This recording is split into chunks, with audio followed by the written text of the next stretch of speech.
Hello. Now we're going to differentiate between conversational quality and career speech.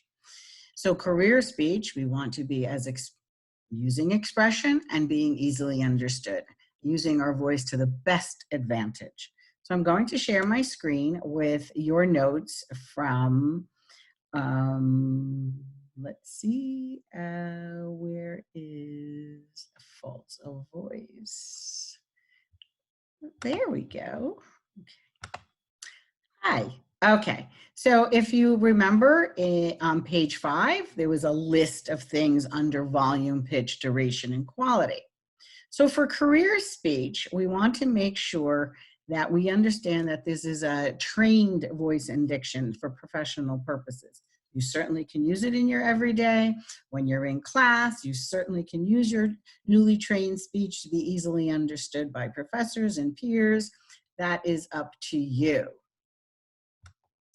So when we talk about faults of voice, what is faults? I'm not saying it's wrong. I'm just saying in career speech, these are least likely to be used because they cause a misunderstanding and it's not quite clear. So let's take a look at the faults. Volume faults. Fading. What does fading mean? Well, here I go back to my reading of my paragraph. How to live. That is the essential question for us. Not how to live in the mere material sense only, but in the widest sense. The general problem, which comprehends every special problem, is the right ruling of conduct. So I ran out of air and I still kept going because I didn't want to stop because it wouldn't make sense. So when I really ran out of air, I stopped. And it didn't make sense where I stopped. So we call those unrelated pauses. It's like, thank you. It's like a really bad movie, bad sci-fi movies. So that's fading. And we fade because we're not using our preferred breathing, which is diaphragmatic breathing, which we will learn. And you run out of air and you take unrelated pauses and you fade out and you're not easily understood. People miss the last thing you say. And that's the definition. And you can easily know this one is too loud. So I'm not training you to be a football coach, though you can use the exercises and you will have less harm when you are advancing to increase your volume for purposes beyond career speech that we're using in job interviews and reading books on tape. Again, if you have to have an overly loud voice for your career, the exercises that we're going to learn in diaphragmatic breathing would only enhance. So too loud, you certainly, when I say, let's use a volume emphasis, the Lodge Keeper found an old chart, written in a peculiar set, that's too loud. It's abrupt. It doesn't add any dimension to the message that is pleasing. When I say use softer volume, I want honey and I want a softer voice. So it would sound something like, the Lodge Keeper found an old chart written in a peculiar cipher.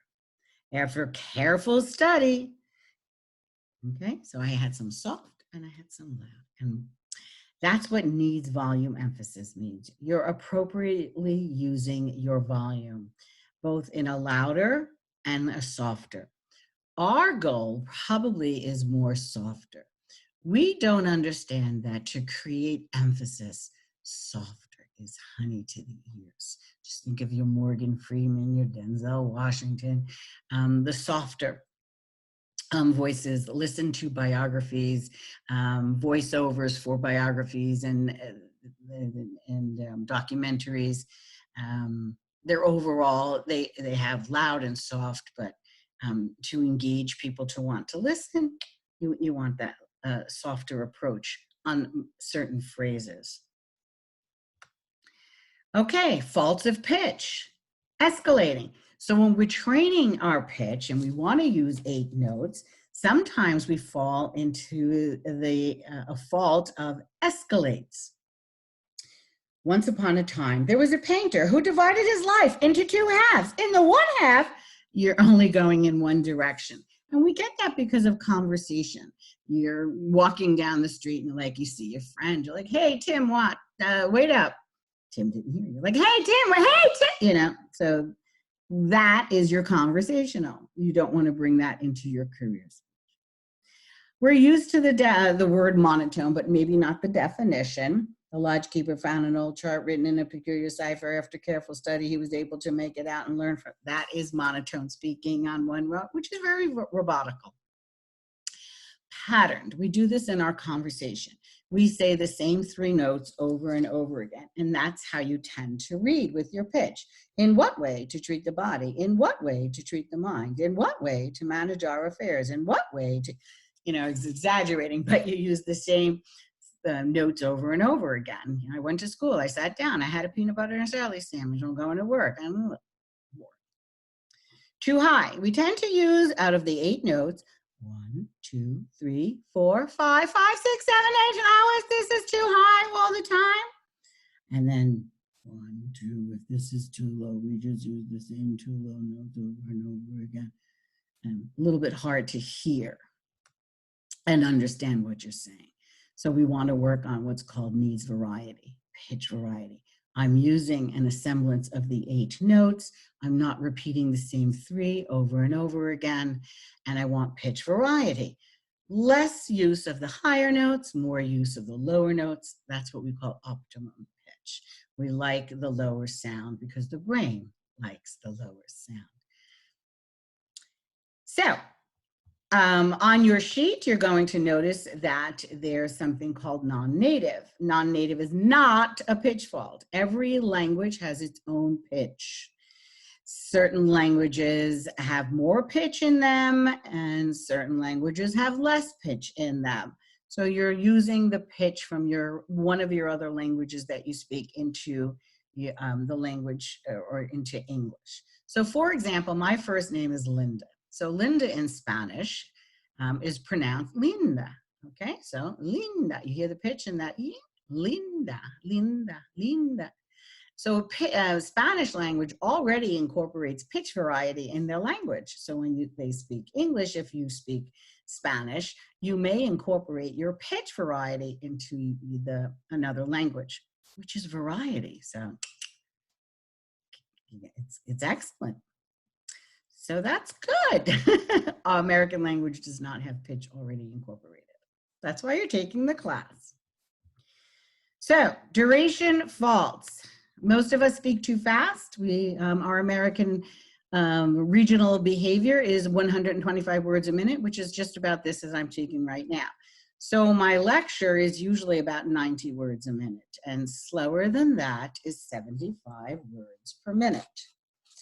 Once upon a time, there was a painter who divided his life into 2 halves. In the one half, he painted potboilers for the market, setting every consideration aside, except of doing for his master, the public, something for which he could get paid. Okay, so you're taking it slower. You do hear some quickness because we do need to use a little faster phrasing as well to create tempo. But the key is to learn how to take pauses. And again, in chapter 3, we are going to practice this so that you can hear your voice. And you could do it now. You could read that paragraph again and change it up just after listening to this one lecture. So we have also patterning when we have duration. So it could be Mr. Beck on one occasion had just risen in the House of Commons with some papers in his hands. That's a patterning. You're taking, and sometimes when you read poetry, you take a pause after every line, that you're creating a pattern. And the brain doesn't like a pattern when you're listening to the spoken word.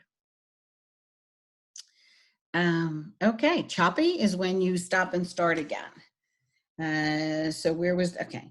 The other half of his time, he studied and painted with the sincerity of Giovanni Bellini, Hal. So when you don't know what you're saying, choppy.